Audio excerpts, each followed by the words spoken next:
I've turned it into an AI girlfriend, where basically instead of me talking to you right now, you're actually talking to me on your phone, but it's not my voice. It's an AI generated voice that sounds like me.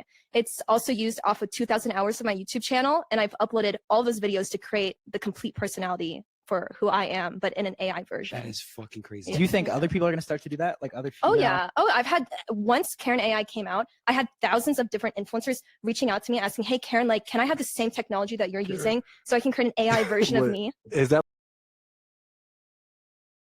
Welcome to the C2C podcast. Welcome back, everybody. Thank you for being here. Welcome to the home of modern dating, current events, interpersonal relationships, cryptocurrencies, investments, and much, much more. Thank you for being here. We appreciate it. A round of applause to everybody who has helped us close out a successful year. Thank you. Really appreciate it. We did hit our goal of having over 200 subscribers before the end of the year. So I just want to say a quick thank you to you guys for allowing us to reach that milestone. It is not easy gaining traction here on YouTube, especially as a small channel like us. As you know, I mention all the time, every time you guys interact and you click on the like button, the subscribe button, or you leave a comment or feedback in the feedback section, it does give us a little bit bump in the algorithm and helps us to grow and attract like minds just like you. So we thank you for that. With that out of the way, let's get into this. What are we talking about today? So, guys, man, I'm blown away. And you saw from the clip in the beginning kind of why I'm blown away. Man, technology is something else. And I've been working in the technology space for over 22 years now, going on 23 years.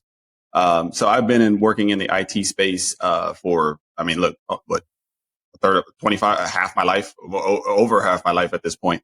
So I've seen many iterations of technology. I've seen things come, I've seen things go, different trends, different technologies that didn't make it, things that did catch on, things that we live with every day that are indispensable now. I remember, I used to sell cell phones for Radio Shack back in the day when, they felt like bricks, and, it was like, whoever thought, I mean, only like businessmen and stuff would come in. This is in the late 90s, right? So normal people didn't have phones. It was like, 200 minutes cost you like $200 a month. It was crazy, right? Now we can't live without our smartphones, right? Where it's attached to us all day long. So as you watch technology, the difference now is that technology has always moved very, very fast, but right now it's even faster. It's at lightning speed. And as you can see, guys, this AI thing is real. I think everybody right now, you can go online and just look at ChatGPT, just type that in, and you're going to see tons and tons of videos and articles about what that is. Basically, essentially, it's artificial intelligence, and they're perfecting it every day. It gets more and more intelligent, and it's becoming harder and harder to distinguish the differences between reality and what's not reality. And I think that's actually a microcosm for modern society. I think we have gotten to the point where it's very difficult for us to determine, because of the sheer amount of misinformation that's out there, the fake news, the trollers on all of your platforms, on your Twitters and on your Instagrams and your Facebooks and everything, people that are just putting out false information just to create a narrative, just to create drama, just to get clicks for themselves. You've got a lot of that going on. And now you have technology coming in where now they can basically digitally sample someone's voice and play it back over a phone call, and you cannot tell the difference. It's very hard to tell the difference. And I think that's very dangerous. It's amazing technology, but at the same time, it's very dangerous because a lot of people are not technically savvy, right?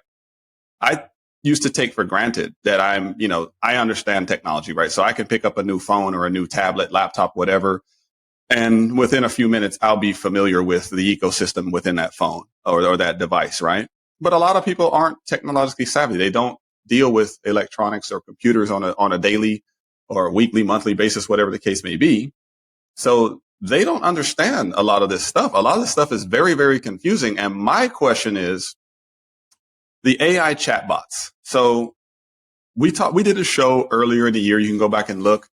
We've done probably 2 shows on the rise of OnlyFans, right?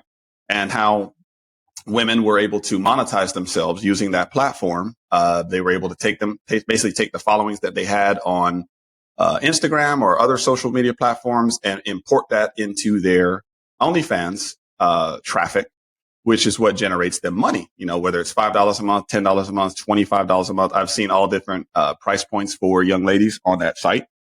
But this AI thing is a threat to even the most successful OnlyFans influencers, and not only OnlyFans influencers, but influencers in general.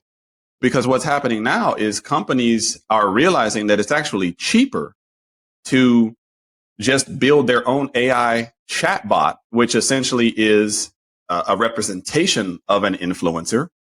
In this case, most of them are going to use attractive women because that's what sells. Everybody knows that. That's not a debate. That's not up for debate. I'm not debating that with anybody. Everybody knows that the age-old adage is that sex sells. You put a pretty woman, a pretty face behind a product, it's going to sell more.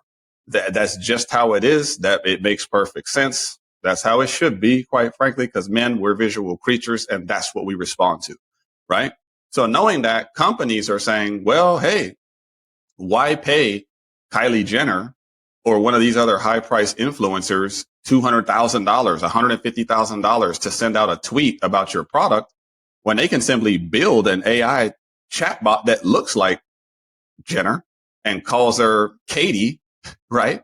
And they monetize the same way. Not obviously not. It's going to be on the same scale as Kylie because she's got a massive reach, right? But you saw. I mean, guys, I'm going to leave in the links below. I will leave links to a couple of stories that blew me away. There's a Russian chatbot that they created that is so popular that that other companies are bidding on that particular chatbot, that they want to buy it and they want to, use it to endorse their own products because, guys, a lot of men, loneliness is at the root of this. Now, in the sense that men who are extremely lonely are willing to go on dates with artificial versions of a woman that they're infatuated with. They will pay money up to $1 a minute to go out on virtual dates with a virtual representation of the woman that they're infatuated with.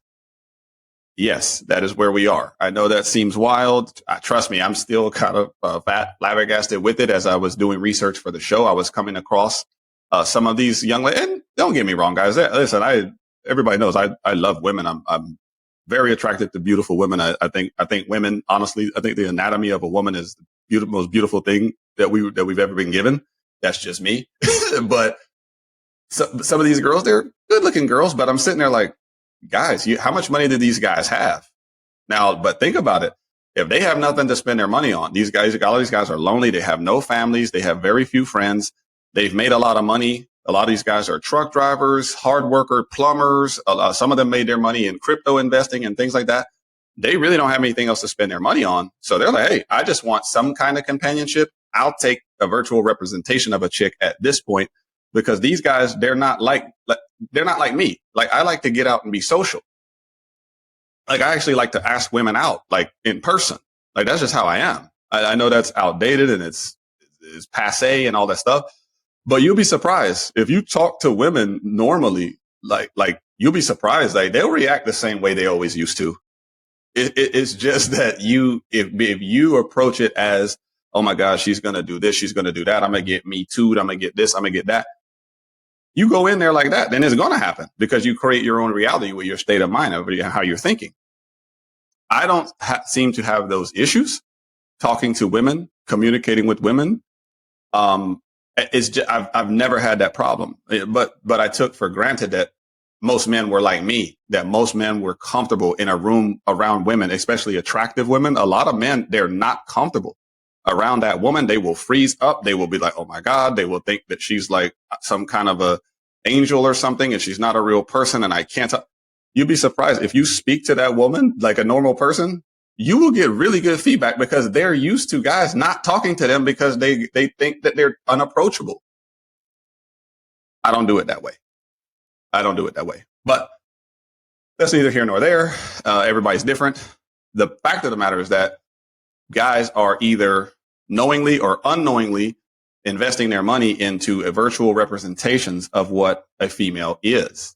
And I keep saying, if you guys haven't seen the movie Ready Player One, I highly recommend watching it, because I've been saying since I saw that movie a few years ago. I think I was on an airplane.